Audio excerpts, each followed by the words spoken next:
Welcome, Bankless Nation, back to this third episode of the EthCC experience. In this episode, we're talking with Uri and Eli of the StarkWare team, and this is coming off of their StarkNet Token announcement, which is, of course, the subject matter of this particular episode, but not the only subject matter, of course. There are many different things to talk about. I get their perspective on the zkEVMs that were released, not from the StarkWare team, but from three other competitors, all happen to get their zkEVM release in the same week. Scroll, Polygon, and zkSync. But since StarkWare is peripheral to this, they are a zk rollup, I get their perspectives on this whole role and where they fit into this conversation. Of course, like I said, ask about the StarkWare token, and then just really clear the air as to where will StarkWare be in the future. Are they ever going to make their own layer 1? Are they ever going to use an alternative layer 1 other than Ethereum? And I'm too good at producing content to tell you that answer here in the intro, so I'm going to wait for you to find that one out in the actual show. But first, we're going to speed run the sponsors all here right now so we don't have to interrupt the conversation later on. And we're going to start with Rocket Pool. Rocket Pool is Ethereum's decentralized validator network where you deposit ETH and you get RETH in return, and you can take that RETH into DeFi. And if you run a node, you let other people deposit their ETH into your node, and you get to charge them 15% for staking rewards as payment for your node operating services. And then you can take that RETH and use the Across bridge to join over $2.3 billion in the ARBITRUM ecosystem. Across, of course, is the fastest, cheapest, and most secure cross-chain bridge, and one of the safest ways to bridge your hard-earned assets in the world of crypto. And of course, ARBITRUM is where you want to be. With over 35,000 contracts and 1 million unique addresses, ARBITRUM is leading the way into the age of rollups. You know how I know these numbers? Because I watched ARBITRUM's talk at EthCC, which you should also go watch, but not before you're done watching this. But when you do watch that video, make sure it's on a privacy-first browser, which is why you should be using Brave. It blocks all the browser ads, it's got a native Web3 wallet, and it puts the user first the Web3 way. You know what else puts the user first? Ledger hardware wallets and the Ledger Live ecosystem. I know Ledger is a great product because I have literally 9 of them, and I have 99% of my crypto assets on my Ledger wallets. And the Ledger Live ecosystem is all you really need when it comes to living a bankless life, such as buying with fiat, swapping, and staking. But for the rest of you that are sitting on stablecoins because the market is scary right now, make sure you're using a decentralized bankless stablecoin. May I suggest DAI from MakerDAO, the most tried and tested stablecoin in existence. But with Maker, you don't have to hide your stables on the Ethereum layer 1. Maker is building DAI portals, so you can mint DAI natively across all the layer 2s, so you can make sure that your assets don't go down another 90%, but you still get to go do all the DeFi things across the L2 verse. And I hope you use all of these sponsors on your quest for going bankless. And now I bring you my in-person conversation with Uri and Eli of the StarkWare team. Eli and Uri of StarkWare. What's up, guys? How's it going? Hi. Hi, pretty good. Yeah? Exciting. Is this your guys' not your first EthCC, certainly? Actually, it is mine, but Emi's been here a few times. Yeah? Yeah, at least 3. Yeah? How do you like the city? How do you like Paris? Amazing. What's not to like? I hear they have good food. Yeah. The current state of the crypto world, we're in this bear market, whether or not you think Ether at 1,500 or Bitcoin at 22,000, wherever it is a bear market, is up to be decided. But the current meta that we're going into is that we need to build our way out of the bear market. We're not going to just magically come out of it. We have to actually do something to get out of it. And StarkWare has certainly been heads down. Guys, of course, started with StarkX, the proprietary app-specific chains, we would call them. But we are now going into the more generalizable zk rollups, which is what we're doing with StarkNet. So let's talk about StarkNet first, because that's the thing that's getting everyone super excited. Where would you say in the grand roadmap of StarkNet, where are we and where are we about to be soon? We think about this in terms of 3 phases, overlapping phases. The first phase is the feature completeness, or the feature phase. We're pretty far down the road there. People have been able for a good number of months now to build whatever they want on StarkNet. The second phase is what we refer to as the scalability phase, and there the intent is by the end of the year to reach 10 times Ethereum's throughput at 100th of the transaction cost. And the third phase, which started a long time ago, the decentralization effort, and this is a gradual phase, and we're making sort of incremental progress there, day in, day out. This will culminate in the ability of anyone, anywhere, being able to run a prover or a sequencer on StarkNet. Mm-hmm. There's a recent tweet from John Adler, which was pretty funny, because Polygon just announced their zkEVM, and then Scroll announced their testnet, and then zkSync is no, we were first. So there's like a lot of hype around a zkEVM. I'm wondering where does StarkNet fit into this whole story? We're proud of the actual in production achievements that we made. I actually do not want to go into this fight of who did something first. We have been operating in production for now more than 2 years, using what some people call zk technology. We prefer to use the validity technology because it actually is not zk.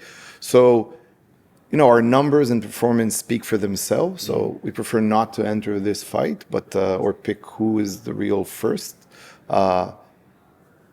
We've been at it for a pretty long time, and I think the world, especially developers, knows this. So I do want to add that on the zkEVM front, I think that the excitement is terrific. I think we're all sort of waiting for the real production systems to be out there with proofs turned on, etc. We have yet to see that, and that's a big achievement we're looking forward to. I would add that in the context of StarkNet, one of the things that a bunch of people have expressed interest in, and I think we're likely to see, is people deploying an emulation of the EVM as a layer 3 settling on StarkNet, which would be sort of Escher-esque in nature, right? StarkNet settling over Ethereum with its EVM, and then the EVM being simulated as verifiable computation layer 3 onto StarkNet. To what extent will that draw the attention and excitement of developers is a very interesting open question in my mind. Okay, so is that part where you can, is that where we get the EVM expressivity built on StarkNet? Is like, it would be a layer 3, not a layer 2? Yes. Okay. Yes. Okay, so the technical details is something that challenges me in my understanding. So StarkNet, not a zkEVM, but you could do a zkEVM as a layer 3 on StarkNet. Is that correct? I want to clarify something that emulating the Ethereum virtual machine, which is what is often referred to as zkEVM, is not StarkNet's end goal. Right. Our end goal is to provide the best scaling solution for Ethereum.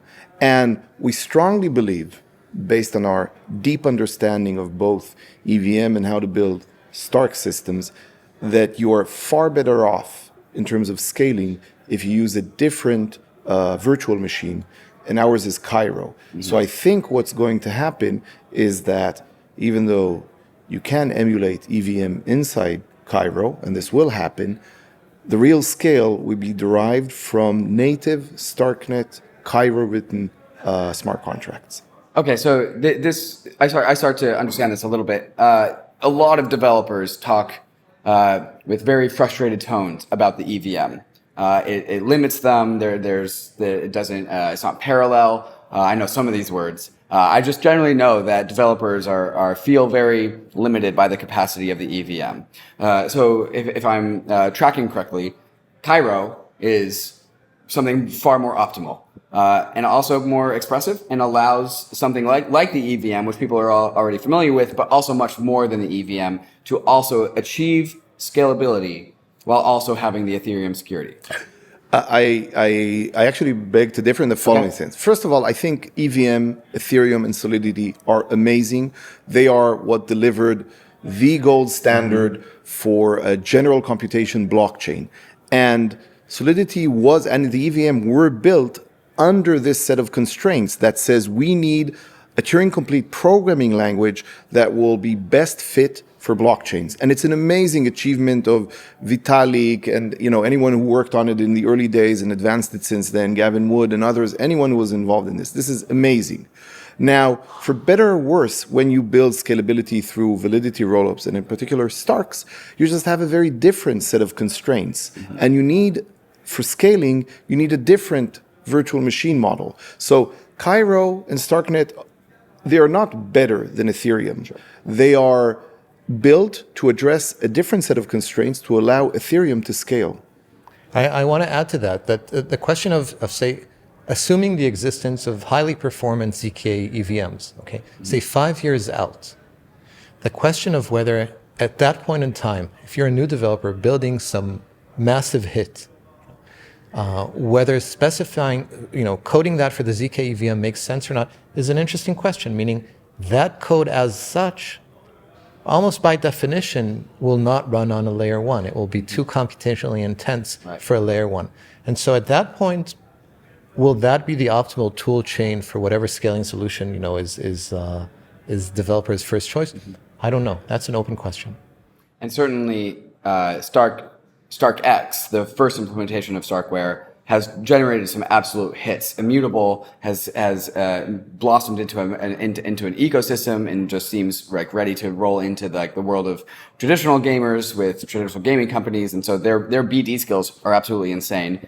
We had DYDX, one of the biggest volume exchanges in all of crypto. That's also decentralized because of StarkX. I'd like to take a peek into the world of BD for StarkWare. Like, how do you guys get this done, and why do you guys have so many killer hits?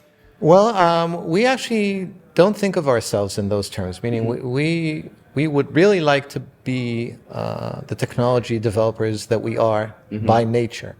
And so focus on the research and on the engineering effort and the product effort.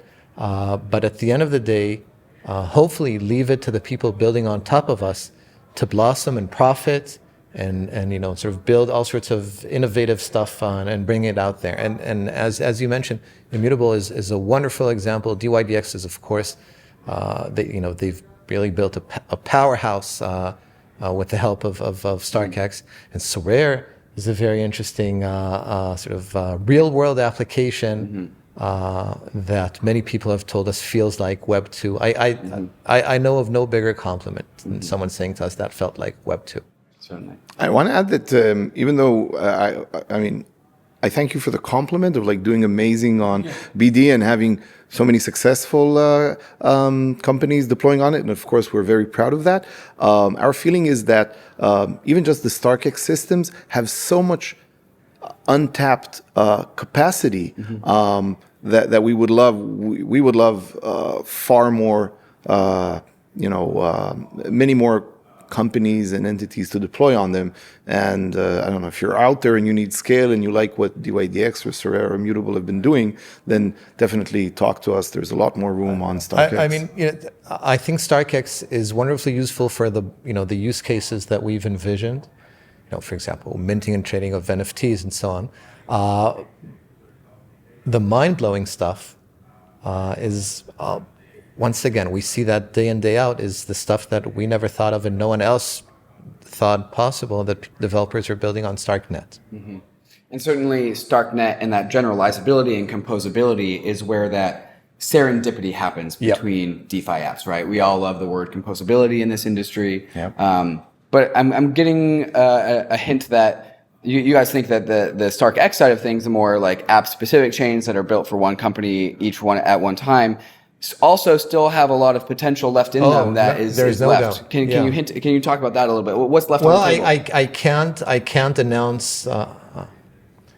We won't go into the announcement of an announcement game, but there are a whole bunch of things in the pipeline on the StarkX front that's going to come online in the coming period, which is very, very interesting. But once again, limited to the use cases supported by StarkX. Say a bit about L3. So, StarkX is going to move up to layer 3. So what is layer 3? Right. Which is another StarkWare innovation. Which is another StarkWare innovation. Recursive Starks are coming to mainnet to support our production systems in a short number of days. So what is layer 3? So instead of having the StarkX systems that today are proven off-chain and then verified by a smart contract on Ethereum, instead of having that verification done on Ethereum, it could be done on the public StarkNet. And by merit of doing it on the public StarkNet, you could sort of conceive of these applications as having moved one layer up. And that's why we refer to this as layer 3. So I think the first things we're going to see at layer 3 are the StarkX instances. And for those applications, the benefit is trivial. For one, it's just lower gas spending. So better economics for them and their users. I think we're going to see a lot of excitement on layer 3 with custom StarkNets. And I think that's where a lot of sort of the app-specific action is going to take place. I think it's going to strike a very interesting balance between offering sort of the best of both worlds, meaning the best of decentralization and censorship resistance and general computation and composability, and yet at the same time offering those applications the certain degrees of control that they deeply care for, which are essentially taken away from them on a public chain. And it doesn't matter whether that public chain is Ethereum or the public StarkNet. Right. There's been growing interest in the Cosmos ecosystem lately. For sure. And this starts to look a little bit like Cosmos, for sure, right? For sure. This was, yes. This is a vision that Zaki described to us 3 years ago. Mm-hmm. And so the strategy is you have the generalized settlement layer, which most people assume I'm talking about Ethereum, but you guys are actually talking about StarkNet, the generalized, the ZK rollup that is the foundation for the layer 3s, the more proprietary StarkXs, right? Well, it's a two-layer sort of foundation, right? There's Ethereum providing its security and support at the bottom. That's the massive, those are the shoulders of the giants we're standing on. And on top of that, we have the public StarkNet, on top of which the layer 3s are going to be instantiated. Yeah. And there's a growing conversation in the Ethereum community is like, okay, well, all these StarkX or like general layer 3 settling on the StarkNet layer 2 makes StarkNet its own ecosystem, its own vibrant ecosystem. And also, you guys released the token details, which we'll talk about in a second. But the token had native fees, payment in its own token, as opposed to something like ARBITRUM or Optimism, which take fees in Ether. And so there's a growing conversation in the Ethereum space about is the StarkNet layer 2 interested in actually becoming its own kind of sovereign chain that disconnects from the Ethereum layer 1. The technical details a little escape me as to how this would work, but is that a future world that we might see where... Absolutely not. No? We do not foresee this. We don't have any plans for such a thing. We are relying in so many aspects on Ethereum, and that's our strategic decision from day one. And it's a 4-year-old strategic decision. Yeah. Okay, so there's no plans for the StarkNet to become its own layer 1. What about settling upon a different layer 1, like in addition to Ethereum, We've been approached many times by anyone you can think of. Okay, our answer is simple and straightforward. We're a layer 2 on Ethereum. That's what we've been building for years now, and we're very proud of that. So this is where we are. This is where we're at. This is where we exist. And what are the properties of Ethereum that really make that true? Like, what about Ethereum keeps you so aligned with it? Well, two things. Fundamentally, culturally, okay, there's this developer focus and mindset, and that's a sentiment we share, and that's something that sort of runs in our veins. And we're very happy to see in that regard the fast-growing ecosystem around StarkNet, which is really sort of developer-focused and developers first. That's really top of mind for us. At a more technical, or call it technical economic level, the security offered by Ethereum is unmatched, right? There's just cannot be compared with anything else other than, Bitcoin. I want to add to that everything about our team and our technology and the way we work is about future proofing. So the technology is the most future proof of all the options of proof systems out there, and the most future proof layer 1 we see today is Ethereum. So it's a very obvious choice. Yeah, certainly the idea of assurances is very, very important in crypto. Settlement assurances, but also just assurances that the ecosystem that you build upon sticks around for the long term. For sure. And so, especially in these very nascent years of crypto, we're 12 years into it, but we know that this is a century-long endeavor. having long-term assurances is super, super important. Of course. Okay, so let's get into the details of the token, because the token was recently announced, and I have to start with this. Su Zhu accidentally leaked, well, not accidentally, he leaked the details of the token, and then the token blogs, which were already seems like they were already ready to go, were released 24 hours later. Was Su Zhu anything to do with the timing of when those articles went out? So unfortunately, it had nothing to do with it. Meaning that was actually the game plan, and as you indicate from the 3-part series, this was a well thought out,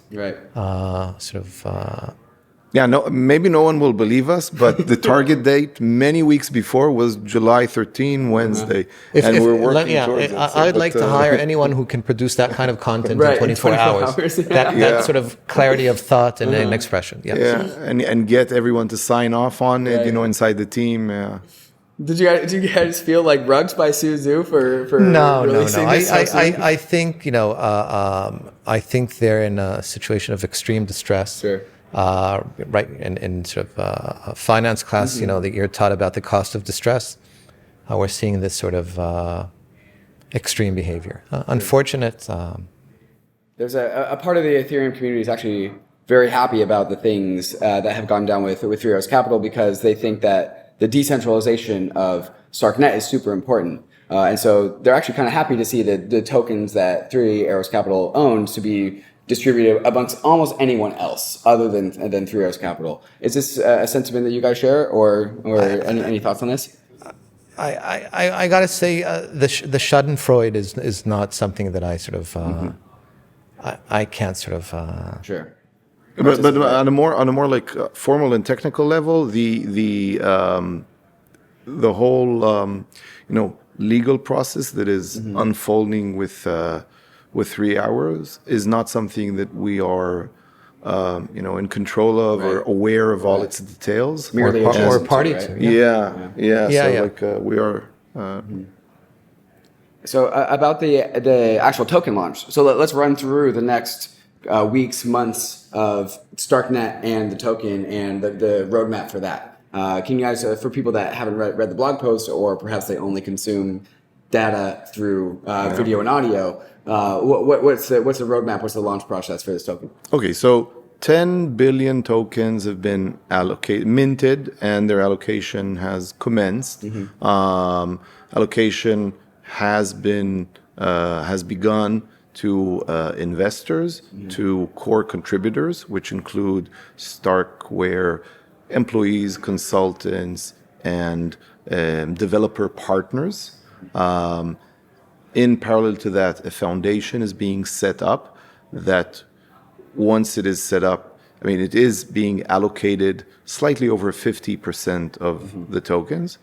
And those tokens are going to be used both for user-driven rebates and provisions to around 18% in total of all of the 10 billion tokens. In addition, there are grants, and the foundation is going to have a strategic reserve and other things that you also see in other layer 2s and in other chains. Now, this is being done right now. So the foundation is being set up now. By September, the tokens which are now off-chain are going to be placed on-chain in an ERC20 token.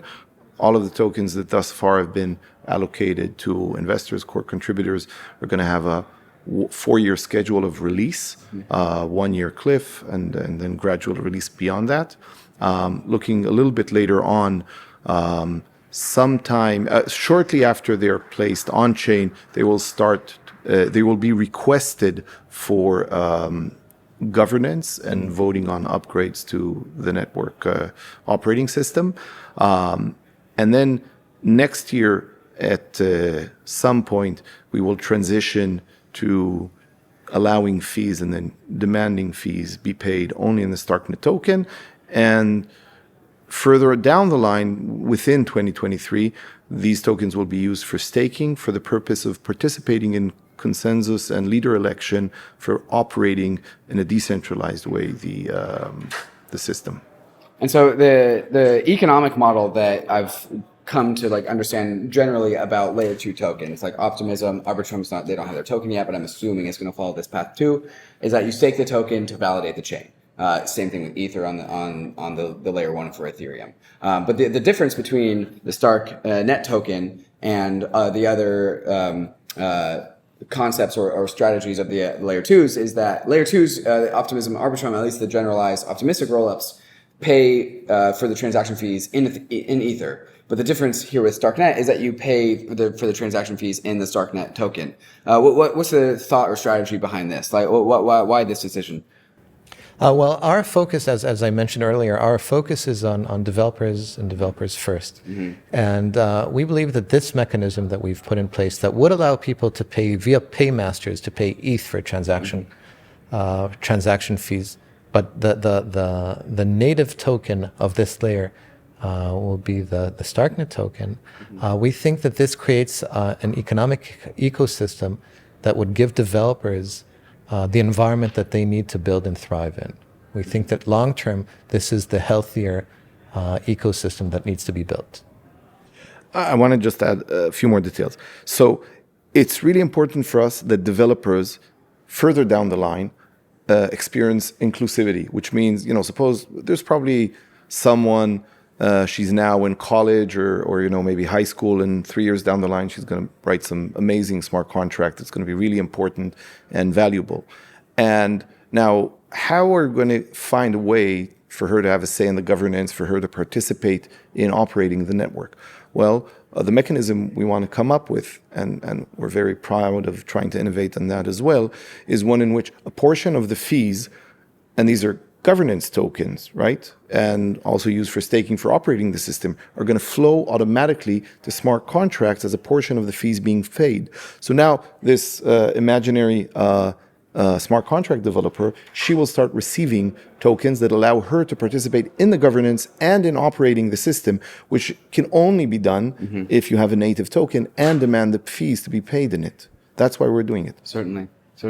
And we're of course, like I started this interview, in this bear market, which is also a build market, and we need to build our way out of it. And so just lay down the vision for how you hope that StarkNet progresses. Where are we in 6 months? Where are we in 6 years? Where are we in 6 months? I think where we were 6 months ago. Where are we in 6 years? Same answer.